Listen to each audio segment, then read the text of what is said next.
Hello and welcome to Boomtown Hoops Live. We are here to break down what is truly a remarkable game. Even though the Thunder Steam, lost, man. yeah, it stings a little bit, but you know what? The Thunder fought valiantly and lost to the Los Angeles Lakers 119 to 112 in overtime.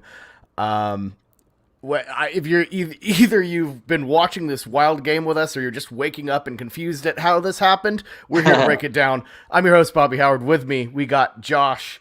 Josh, man, how did the Thunder get to this position? Boy, it's wild. You know, this team has done this so many times this season, these games that they have no business being in, and they just find a way. And I know the Lakers, I mean, get the obvious out of the way, I guess. The Lakers didn't have Anthony Davis. They didn't have Alex Caruso, and I get that. And they were coming off playing a double OT game, 2 days ago on Saturday. So they were a little tired themselves. But Thunder played this game without four important players, with Maladone, Roby, Muscala, and a fourth one that I'm blanking on at the moment, George Hill, if I didn't already say that. So you're four important Thunder players, obviously one starter in there. They only had 8 guys tonight, and one of those guys is Darius Miller. Another one of those guys is Justin Jackson. So there you go. And they just so gutty, man. And SGA's a star. Shai Gilgeous-Alexander's a star. At the end of last season, I think there was fair wonder, and is the Thunder kind of building around this guy, and is that a mistake? Can he be the guy? And I think unequivocally it's yes. I think he is a future perennial all-star. I think he's a future MVP candidate. I think all that. I think the world of Shai. The plays he was making down the stretch of this game were awesome. I mean, he was going toe-to-toe, going right at Dennis, going right at LeBron. He's not afraid. He's 22 years old, and he's absolutely awesome to watch. And then, Baisley did some really good things. They looked just like a young team, honestly, in the overtime, and the Lakers are just full of veterans, obviously, with LeBron. And Thunder looked a little gassed at the end because so many of those guys had to play so many minutes. But what a game, what a performance, as good of a loss as you'll ever have. Yeah, absolutely. This is really just one of those games that, if you're really kind of rooting for the most amount of losses possible, but you want them to look good, this is one you feel great about. This is one of those, yeah. If you're on Team Tank, this is one you love because, they gave you a lot to be excited about. They pushed the Lakers, but they lost. Yeah, no, absolutely. Because, again, you had really, really excellent Shai Gilgeous-Alexander, really excellent performance from him. That step back was saucy, and then he had the one in the corner, which was really good. And then, honestly, whenever he didn't score anything, but whenever he drew the foul on LeBron where he picked up his dribble, and he had LeBron on skates, it was awesome. I mean, really, those are superstar moves.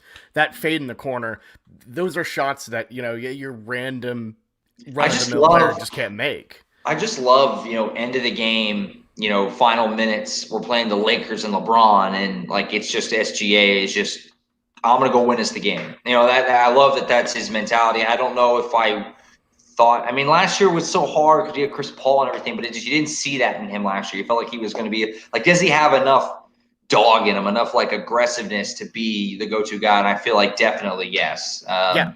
He was going right at Dennis, a guy who was probably, kind of a mentor problem, a mentor to him, just a season ago. He's out there just going right at him, calling him out for flopping. All that stuff is awesome.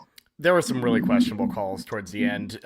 One of the calls that got overturned where he just got smacked on the hand. Yeah, I don't know. The one where he just clearly flopped. Yeah, it's like the hand is supposed to be part of the ball. At least that's what they always say, and I hear. And his hand was on the ball. So I guess it's fine. I don't know. He got the wrist a bit. I don't know. It's such an arbitrary thing because it's I think the rule as it's stated is hand on the ball is good. But the way people in the NBA will talk about it, it's that's not the case. So I don't know. I don't know what is and isn't a foul. I just hope no calls go our way. I don't know what to expect half the time. And I'll say this: let's not let the overtime and final minute, overshadow what was a great Thunder performance, and the fouls, whatever. With eight players, you're going 8 players on the road, missing a starter, missing key bench guys against LeBron and the defending champs. And yes, I get it. They didn't have Anthony Davis. But I think the Thunder missing the 4 guys they were missing. I think that's a wash. I mean, yes, Anthony Davis is an incredible player, but the Thunder are also missing 4 important players. So is that enough for Laker fans to say 4-for-1 there is a wash? And so they gave it a heck of an effort, and on a night where Lou didn't give you anything offensively. Lou had a bad night offensively. Obviously, he's always going to give you good defense, but offensively, he didn't do anything in this game. I don't think he hit a 3. So. Shea was fantastic. Baisley is becoming a very good rebounder all of a sudden. It seems like he's in double-digit rebounds every night. So yeah, let's talk about Baisley's game. 21 points, 16 rebounds, and I mean the scoring was remarkable, the rebounding was remarkable. But what I love out of him was his court vision. He was making some absolute dimes out there tonight. Yeah, no, I love Darius Baisley. I'm a huge fan of him and the energy he plays with, and he's another one of those guys who's like he is, but I mean he's such a just raw talent, and he's so much refining too. And every time I watch him play, I just think of how much better he's gonna get. It's like he's very good now. He's a starter for us. He's a good player now. I feel confident with him with the basketball, but he has so much room for growth. I mean, he's young compared to Shea, who's also extremely young. So it's extremely exciting. And I mean, the Thunder had 3 guys go double tonight, and they were 22, and however old Hamadou is. I mean, they're all kids. Yeah, I mean it is an absolute youth movement out there. It's crazy. And Hamadou, man. Diallo so underrated. Oh, I love Hamadou, man. Like I said this before on the show, I always really liked Hamadou. I did. I always felt he played with so much energy, and he's out of control sometimes. He had a lot to work on. But I was so glad through all the trades, we made 1 billion trades. Somehow we held on to Hamadou Diallo, and I'm so thankful for it because he just seems like he plays so hard and he just works so hard, and every single game it's like he's giving me things that are just like, wow. I mean, he went 20 and 11. That's crazy. It's the rebounding for me. That's really gritty stuff from him. Yeah. And just the way he performs, the way he cuts to the hoop, it's just all finally coming together for Diallo, and I'm really, really happy for him. It feels like Diallo's going to be, a part of this, a part of the rebuild. Like he's not like a short term. Like it feels like he's part of it. It's what a jump start on a rebuild when you already have a star in the making. You have one of the best defensive players in basketball. You have another really good starter, solid starter for a long time, I believe, in Baisley. And then you have Diallo, Maladone, Roby. You have all these young guys there. That's the start. That's your starting point of the rebuild. And you have a bazillion picks for the next trillion years to go off of. So it just feels like, whenever we have games like this, even though they lost, it makes you feel really good about what we have coming up. Absolutely. We got a great base of young talent. And it's exciting because we got some of these guys who can be keepers. Let's talk about some of those guys. The effort from the other guys was just remarkable. Kenny Hustle, man. Kenny Hustle. That name is not for the box score fans. Nobody's going to know what he did, but for us who watched it, the guy was all over the court, pestering LeBron. He just plays like a maniac. I mean, he was basically our 6th man in this game. He had 29 minutes off the bench. He just runs around all over the place. He knocks down. He hit a 3 tonight. He made good passes. He ended up getting 8 rebounds himself. He just plays so hard. It was Kenny Hustle. What can you say? That man has to be just so bruised. The man must be made of vibranium. The way he just flings himself with reckless abandon, but he does it every time without fail. Yeah, it's like that old classic, like your coach in like 6th grade thing that they would say to you. It doesn't take any talent to hustle, and he's like the perfect embodiment of that. Like, how much natural talent does Kenrich Williams have? I don't know. Probably not a whole lot compared to these other guys, but he just absolutely balls to the wall the whole time, just refusing not to give it everything he's got. He's really grown on me a lot. I like him. I like him now. Drained a 3 as well. He's just super enjoyable. He hit that 3, and then like the next possession, he had like a sweet dime to like Baisley. I can't remember who it was, Baisley or somebody for an open 3, and I was like, Kenrich is out here just ripping 3s and dropping dimes like it's just another day. I love it. Awesome. it's just Monday for him. I'd like to talk about Justin Jackson a bit. So he was kind of Sure. absent. He was kind of absent at the start of the season. Yeah. Really great performance, following a run of other pretty solid performances. The guy can shoot. He can rebound a little bit. What are your thoughts on Justin Jackson? Yeah, Justin Jackson's another one of these guys. Now he's not as young. I don't know what his age is. I want to say he's like mid-20s. I think he's closer to Kenrich's age.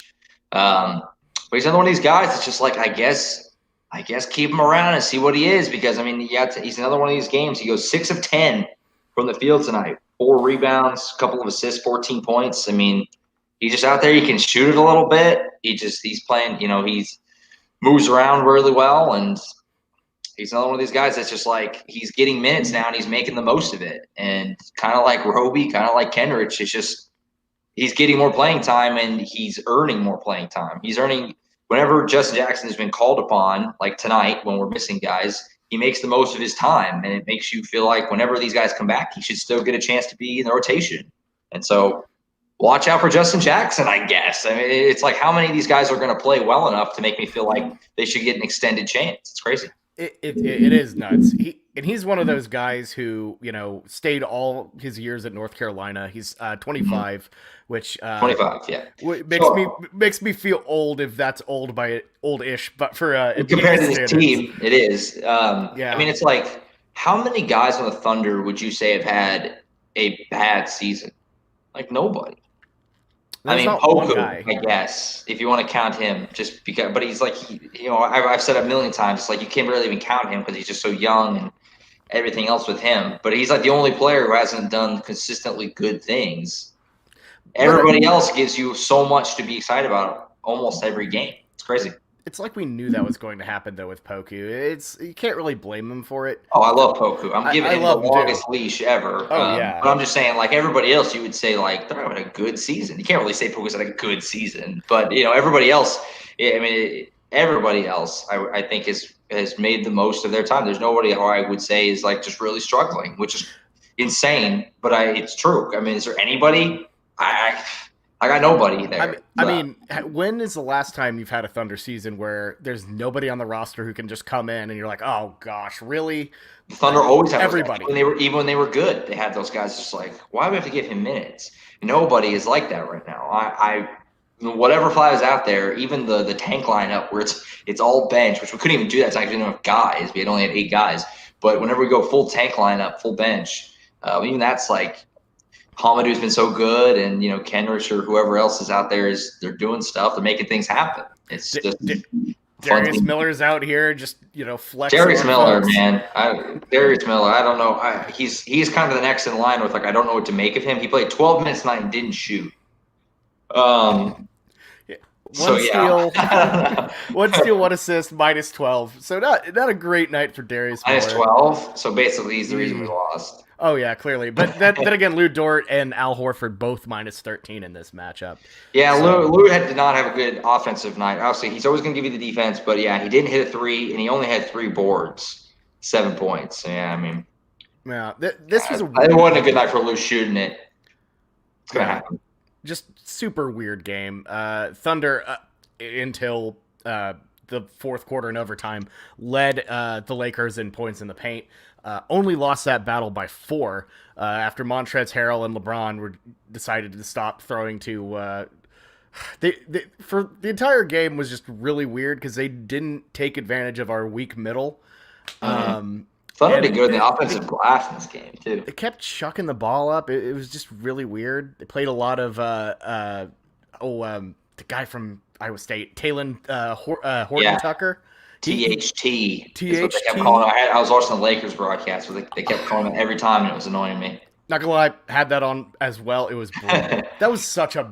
What it got me is they kept calling him Shea Alexander. I'm like, stop dropping the Gilgis here, guys. Yeah, it's important. It's an important part of it. I mean, Shea was 3 rebounds short of a triple double in this game. Yeah, Schroeder had a rough game, but man, he did turn it on at the end. 19 points. Yeah, he did. I loved him. And him and Shea going back and forth was a lot of fun. Yeah, a lot of fun. Definitely an enjoyable. Shea taking those free throws too. Like that's wild, man. That for any player in that spot, you're like, oh, this is tough. But for Shea in Staples with LeBron staring holes in him, to go knock down 3 free throws when there's no time. I mean, if you don't make one, the game is basically over. Oh yeah. So I mean, it was a second. So I mean, you maybe get a miracle, but it's unlikely. He has to make those, and he just buried them all. And that was Just that's incredible. cold. I'm so blown away. I'm so blown away by Shea. I mean, I can't say enough about him. It just feels like we're sitting on a future MVP. It really does. Yeah, or I mean, this guy has superstar potential all over him. The way it's everything about him. The way he plays, his play style is unique. You know, the like he's slow. Like I'm really yet to see anybody kind of speed him up. He just plays at his little, his very deliberate pace. You know, he's a great like leader. You know, they've said before, the guys on the team have said like he's the leader of the team, and he's 22 years old. You know, he's got that deep voice. Sounds like he's 35, but he's actually just a kid, and he's awesome. Yeah, we're very thankful to have him. Yeah, absolutely. Never out of control, always patient, but he's getting that dog in him, and I love that. Yeah, and that's the thing, because like exactly what I was kind of going on about earlier was, last season he never had to do that. So it wasn't necessarily that he hadn't proven it to me, but it was more just I'm curious now that he is the guy, and at the end of the game he's going to be taking the shots, how he's going to handle that. And I was a little, there's a little, wonder there. He's a young guy, is he going to be able to handle that? And he's passed with flying colors. At the end of the game, he always looks like he's just playing his game, and he looks confident and like, hey, I'm going to go win this game for us. That's how he's looked at the end of all these close games. And he really was the only offensive option at the end there. No offense to Al Horford and Baisley. Yeah, I mean, Al scored a decent amount, but it was really just volume. I mean, he shot a bunch, 6 of 20. Yeah, it's just like whenever the game really crunched down in that final minute, the Lakers went on like a 10-0 run before the Shea three free throws. It really just locked up that offense. Couldn't really do much. Baisley looked out of sorts. Some bad turnovers. Had that double dribble in overtime, where he's like got on a fast break and like didn't decide couldn't figure out what he wanted to do. Yeah, you never see that. That wasn't good. That's okay. That's valuable experience. Yeah, I mean, at the end of the day, we were, the Thunder were on the road against LeBron. We're missing several important players, including a starter. Obviously, George Hill's gonna be out for a while, but it would have really been nice to have Maladone and Roby and everybody. Muscala. I mean, Muscala's been a big scorer for him, this season. So it definitely would have been nice to have those guys. So to push the Lakers to OT, like I said earlier, it's about as good of a loss. I mean, as little annoyed after a loss as you can be. And that's kind of the beauty of this season, is that there's not that much pressure to win games. Whenever you're in games like this, you can just have fun with it. And if they get it, it's great. If not, oh well, on to the next one. Yeah, absolutely. Curious how they bounce back, playing the same team, playing the Lakers again on Wednesday. Very, very curious how that goes. Yeah, I was about to ask, how do you see that going for the Thunder? I honestly think LeBron probably sits. He just played a 2 overtime game the other day. Yeah. And then playing one tonight. I think you probably rest LeBron. It's been weird because LeBron hasn't done that. He hasn't sat this year. Like, he's pretty much just, I decided I'm not going to rest ever. So, I mean, he's been playing back-to-backs and everything this season, so I don't know. It would make sense to rest him, but he hasn't been resting, so I don't know if he will or not. I mean, they said on the Lakers broadcast that Anthony Davis is expected to be back, I think, for Wednesday. So that's not good for the Thunder. They're not going to have – I assume Muscala won't be back because he's in the concussion thing. I don't know what's up with Teo because it was health and safety protocol. So I don't know what to expect as far as the Thunder getting any of their guys back. And basic logic. If Anthony Davis is back and the Thunder are still missing all these guys, I don't love their chances, especially because the Lakers probably feel a little annoyed that they almost lost this game. So they may come out ready to go, but I don't know. Who knows? Yeah. And even if they don't have LeBron but have AD, like, that changes the game for the Thunder. So much of what the Thunder were able to do right was on that interior, scoring the ball. The Thunder have absolutely no answer for Anthony Davis, even remotely. Not that many teams do, but the Thunder, I don't even. That worries me a lot. I don't even want to see. It's a little. So we'll see. I mean, the first time they played. I can't remember what was Anthony Davis' stat line. Did he the first time they played. I have to Let's look take- that up. I'm looking Because it up right now. yeah, go for that. Because yeah, you would think that would be a big issue. Because I remember the Lakers also won that game big when they played in the peak earlier this season. I can picture the Thunder wearing their black jerseys. Okay, strangely enough, AD only had 18 points and was a plus 16. And I didn't remember him going off. That's why I was kind of like, you know, on paper it seems like he would really tear up the Thunder, but I was trying to remember that game. And I don't remember him just being like insane. Yeah, it was LeBron with 26 and Montrezl Harrell with 21. So I don't know, just what Anthony Davis does at the rim. He messes up all types of layups for Shea, Baisley. You know, you don't have those pretty finishes that are all over our Twitter account on Boomtown Hoops. You know, you don't have those highlights when you have a guy like AD just being in the paint. So we'll see how it goes. But yeah, for sure. I mean, it's wild. You just kind of thinking back over this game. Just, you know, the players the Thunder were missing. The fact that Dort didn't do anything offensively, Horford didn't play real well either. And it's like they pushed them to OT and they almost had this thing. I mean, it looked like with like 2 minutes to go, I was getting tweets crafted. I was ready. I thought the Thunder were going to win. So, you know, it's wild that when you just think of all the things, it's how did the Thunder almost win this game? It's crazy. It just shows you how good Shea was, especially down the stretch. It was just like, wow, I can't believe Shea is out here dueling LeBron and winning. And then, you know, a minute later, you're like, oh, yeah, it's LeBron. There you go. Yeah. Who, you know, while he was scoring really well, he was finding the right guys. It just, anyways, this is, of the games we will play once we get to 72, you know, this is going to be one that stands out for sure. Excited to see him again on Wednesday. Absolutely. Well, that is technically tomorrow because it is 12:15 a.m. I know you're again, like we said after the whatever game it was, Portland maybe. If they're going to keep us up late, at least let the game be entertaining, be interesting, and it was. Hit that checkbox for me. It hit that checkbox. It's, you know, if they're getting blown out on Wednesday, but hopefully not. Hopefully not. Hopefully they bounce back and they play well again. Although it's going to be tough if they're still missing these guys, but. Absolutely. We'll see. They've been full of surprises this season. What a stretch! What a stretch we're on. By the way, the Lakers again, and then Nuggets, and then Bucks. That is as brutal of a week in the history of the league. Who's ever had a week like that? It's insane. I mean, you know, it's the one is seed unique, but in the West from last year twice, the 2 seed from the West, and then the 1 seed from the East. That is obscene. And the 2-time MVP. It just. Oh, 2-time MVP and maybe the greatest player to ever live. Yeah. And then the Nuggets with Jokic. Like, if Jokic was an MVP candidate. Like, I can't believe this stretch at the Thunder. I mean, if they get a single win this week, that's pretty nice. Yeah, and then Portland at Memphis, Milwaukee again. The hits just keep coming. But we own Portland, so I'm not worried about that. Yeah, no. Yeah, for sure. But hey, all I know is I'm here for it. Thanks for staying up. And this was a fun show. So absolutely, you know, it's always fun when they almost. I'll have to save the Lakers tweets. I wanted to tweet out the Lakers thing that says losers on it instead of Lakers. I had it all ready, but I didn't get to do it. Hopefully on Wednesday. Our poor drafts are just full of. It's just a boneyard of good tweets that we once had that never. I know. It's one of my favorite things to do. Anytime we beat the Lakers, I bust this guy out. Can we see it? I don't think we're able to see it. It says losers. It says losers instead of Lakers. I don't think we're going to be able to see it. We had a good 10-year window where that was like in every time sort of thing. But for anytime we beat the Lakers, I bust that bad boy out because it's fun. Because it's just for the night, we get to be better than the Lakers, which we were for a long time, but not anymore.